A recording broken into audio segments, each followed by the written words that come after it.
Selamat datang di perkuliahan tentang teknik analisis data kuantitatif.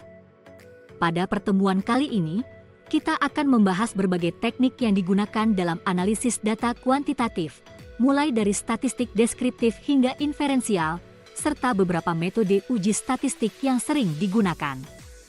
Saya Profesor Dr. Ninuk Lustianti, dosen pengampu mata kuliah ini. Mari kita mulai dengan pengenalan dasar tentang jenis data yang biasa digunakan dalam penelitian kuantitatif. Pada dasarnya, data yang kita gunakan dalam penelitian terbagi menjadi dua jenis besar, data kualitatif dan data kuantitatif. Data kualitatif biasanya bersifat kategorikal, seperti jenis kelamin, agama, status perkawinan, bahasa, dan sebagainya.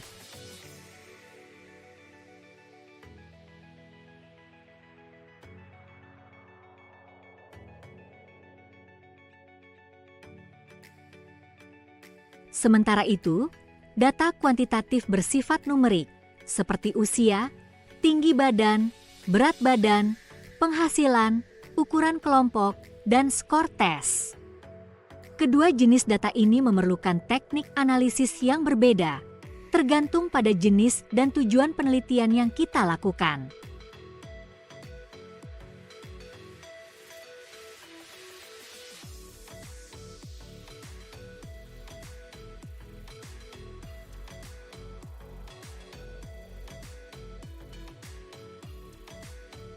Kita mulai dengan statistika deskriptif, yang merupakan teknik analisis dasar dalam pengolahan data. Statistika deskriptif bertujuan untuk menyajikan data secara ringkas dan jelas. Misalnya, kita bisa menggunakan tabel, grafik, atau koefisien seperti rata-rata dan simpangan baku untuk menggambarkan suatu kelompok data. Berbeda dengan statistika deskriptif, statistika inferensial digunakan untuk membuat kesimpulan atau estimasi tentang populasi berdasarkan data sampel. Misalnya, jika kita mengambil sampel kecil dari populasi yang lebih besar, kita bisa menggunakan inferensial untuk menebak karakteristik dari populasi tersebut.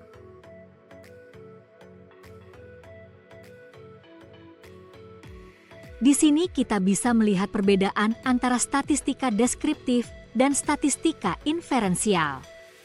Tujuan deskriptif adalah menyajikan data secara sederhana, biasanya dengan tabel atau grafik, sementara inferensial berusaha menarik kesimpulan berdasarkan data sampel untuk mewakili populasi. Statistika deskriptif lebih cocok untuk dataset kecil, sedangkan statistika inferensial digunakan untuk dataset yang lebih besar, terutama ketika kita ingin menguji hipotesis. Statistika inferensial dibagi menjadi dua jenis utama, parametrik dan non-parametrik. Uji parametrik seperti t-test atau ANOVA mengharuskan data berdistribusi normal dan umumnya menggunakan skala interval atau rasio.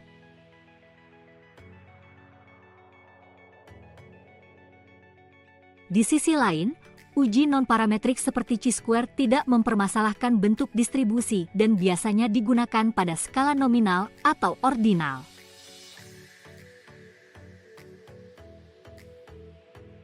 Beberapa contoh statistik parametrik yang umum digunakan dalam penelitian kuantitatif adalah uji T, ANOVA, regresi, dan korelasi. Uji T digunakan untuk menguji perbedaan antara satu atau dua kelompok sampel. ANOVA berguna untuk menguji perbedaan antara dua atau lebih rata kelompok. Sementara regresi digunakan untuk menguji pengaruh satu variabel terhadap variabel lain. Dan terakhir, korelasi digunakan untuk melihat hubungan antara dua variabel.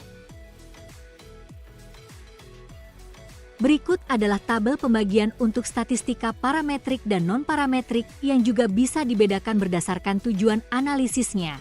Apakah untuk tujuan komparasi, perbandingan, atau hubungan, korelasi.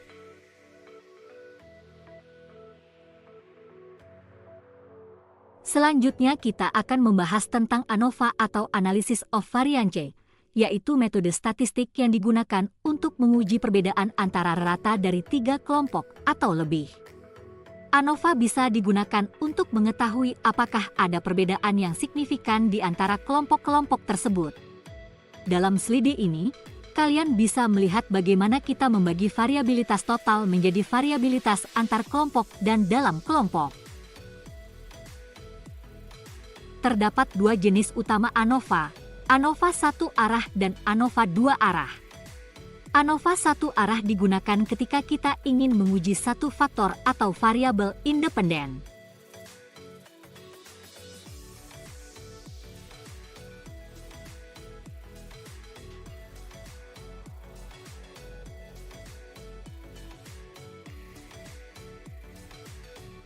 Sedangkan ANOVA 2 arah digunakan untuk menguji 2 variabel independen sekaligus, memungkinkan kita untuk melihat interaksi di antara kedua variabel tersebut.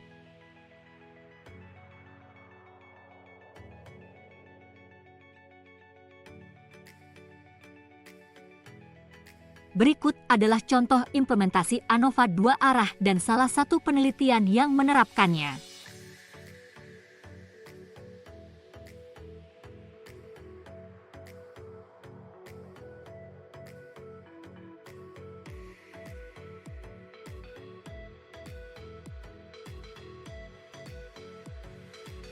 Berikutnya adalah analisis jalur atau path analysis, yaitu metode statistik yang digunakan untuk menguji hubungan sebab akibat antar variabel. Analisis jalur memberikan gambaran lebih jelas tentang bagaimana variabel-variabel dalam sebuah model saling mempengaruhi satu sama lain. Biasanya, hasil dari analisis jalur disajikan dalam bentuk diagram jalur yang menunjukkan arah dan kekuatan hubungan antar variabel.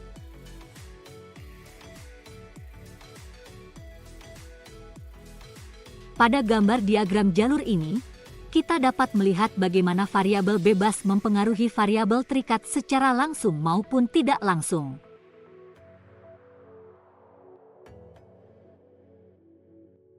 Koefisien jalur dalam diagram ini menunjukkan seberapa besar pengaruh satu variabel terhadap variabel lainnya. Diagram seperti ini sangat membantu dalam memvisualisasikan hubungan yang kompleks dalam model penelitian. Berikut adalah contoh penelitian yang menerapkan analisis jalur.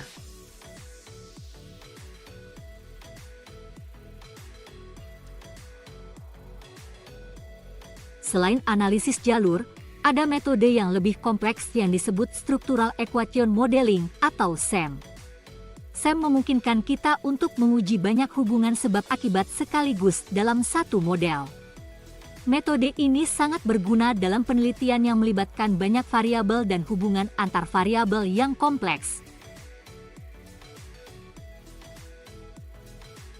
SEM adalah pengembangan lebih lanjut dari analisis jalur yang memungkinkan kita untuk menggabungkan model regresi linear, faktor analisis, dan korelasi dalam satu pendekatan.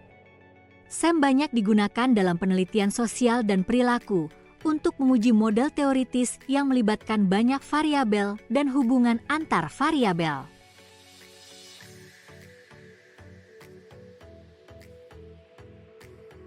SEM bermanfaat untuk melihat hubungan antar variabel laten dan teramati secara keseluruhan.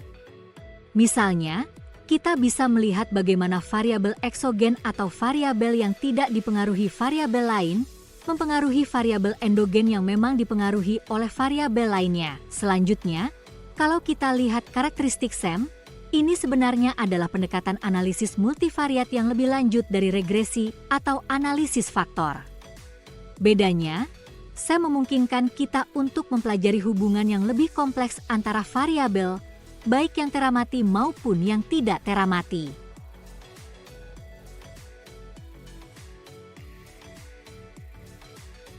Dalam SEM, kita biasanya mengidentifikasi 2 jenis variabel, variabel laten dan variabel terukur.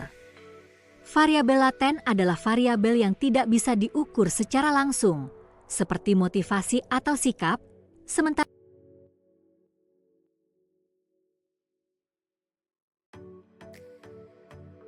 Para variabel terukur adalah data yang bisa kita kumpulkan secara langsung, seperti skor tes atau pendapatan. SEM membantu kita memahami bagaimana variabel-variabel ini saling berkaitan dalam model yang kompleks.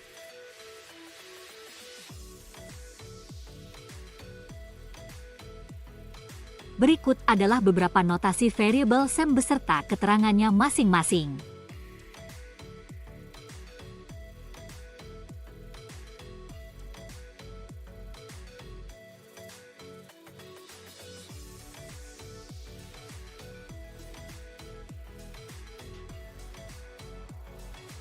Di sini kita melihat model dasar dari SEM, yaitu model struktural dan model pengukuran. Adapun model struktural dalam SEM biasanya digunakan untuk melihat hubungan antara variabel eksogenus dan endogenus. Misalnya, dalam sebuah penelitian mengenai kepuasan kerja, kita mungkin memiliki variabel eksogenus seperti gaya kepemimpinan dan lingkungan kerja. Kemudian, variabel endogenusnya bisa berupa kepuasan kerja dan kinerja karyawan. Model struktural akan membantu kita melihat bagaimana gaya kepemimpinan dan lingkungan kerja memengaruhi kepuasan dan kinerja karyawan, sedangkan model pengukuran digunakan untuk melihat hubungan antara indikator dengan variabel laten. Misalnya, dalam penelitian kepuasan kerja itu sendiri adalah variabel laten yang tidak dapat diukur secara langsung. Untuk mengukurnya, kita menggunakan indikator seperti tingkat kebahagiaan karyawan, komitmen terhadap perusahaan, dan niat untuk tetap bekerja di perusahaan. Dengan model pengukuran, kita bisa menganalisis bagaimana indikator-indikator ini berhubungan dengan variabel laten tersebut.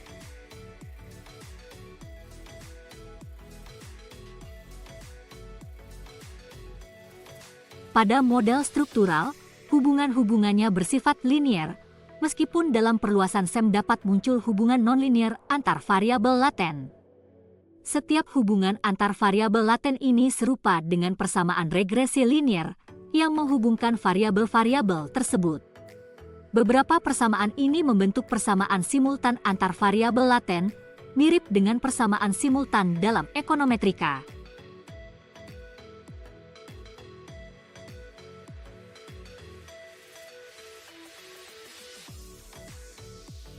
Adapun model pengukuran menghubungkan indikator-indikator terukur dengan variabel laten. Dalam diagram ini, terlihat bahwa variabel laten 1 dan 2 dihubungkan dengan indikator-indikator mereka masing-masing melalui parameter atau lambda. Selain itu, hubungan antara dua variabel laten 1 dan 2 ditunjukkan melalui korelasi atau covariance yang direpresentasikan oleh simbol 21.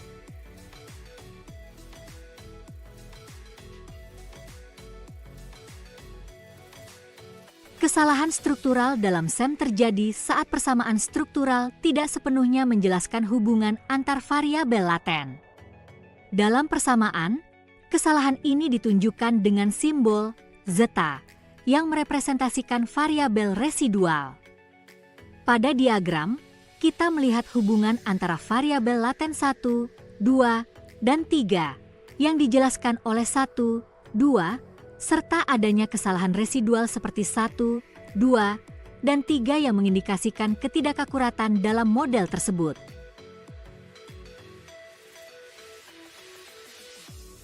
Kesalahan pengukuran terjadi ketika hubungan antara variabel laten dan indikatornya tidak sepenuhnya akurat. Dalam persamaan ini, kesalahan pengukuran direpresentasikan oleh delta yang menunjukkan bagian dari X1, X2, dan X3 yang tidak dijelaskan oleh variabel laten 1. Diagram ini menunjukkan bahwa indikator-indikator X memiliki komponen kesalahan yang tidak dapat dijelaskan sepenuhnya oleh variabel laten. Kesalahan ini harus diperhitungkan dalam model SEM untuk mendapatkan estimasi yang lebih akurat.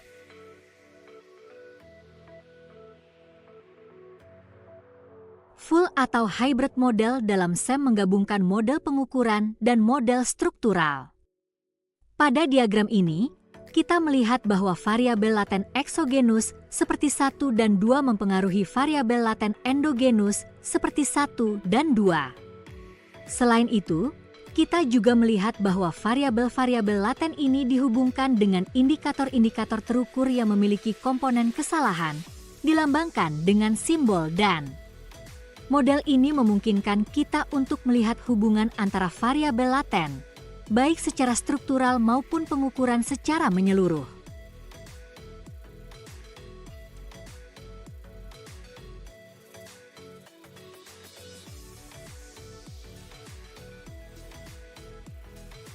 Pada model struktural, notasi matriks digunakan untuk menunjukkan hubungan antar variabel laten.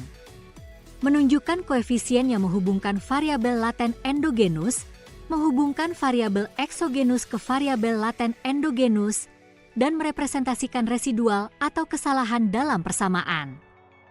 Penting untuk dicatat bahwa beberapa asumsi dalam model ini melibatkan tidak adanya korelasi antara dan, serta antara kesalahan. Pada model pengukuran, matriks model digunakan untuk menunjukkan hubungan antara indikator terukur, Y, dan variabel laten endogenus. Y adalah matriks yang menunjukkan faktor pengukuran, sementara menunjukkan error atau kesalahan pengukuran.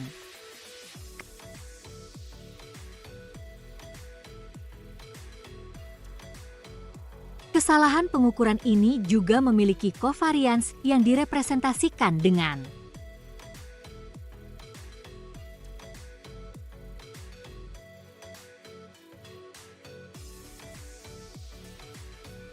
pada model pengukuran eksogenus, matriks model X menggambarkan hubungan antara indikator terukur, X, dan variabel laten eksogenus.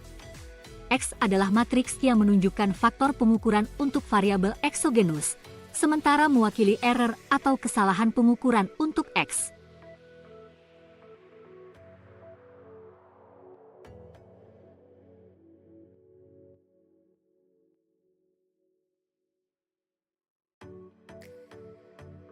Berikut adalah contoh penelitian yang menerapkan model SEM, Structural Equation Modeling. Demikian materi kita hari ini tentang teknik analisis data kuantitatif, mulai dari statistika deskriptif, inferensial, hingga analisis jalur dan SEM. Semua teknik ini penting untuk kalian kuasai untuk membantu dalam proses penelitian kuantitatif. Jika ada pertanyaan lebih lanjut, silakan ajukan pada sesi diskusi berikutnya. Terima kasih atas perhatiannya dan sampai jumpa pada perkuliahan selanjutnya.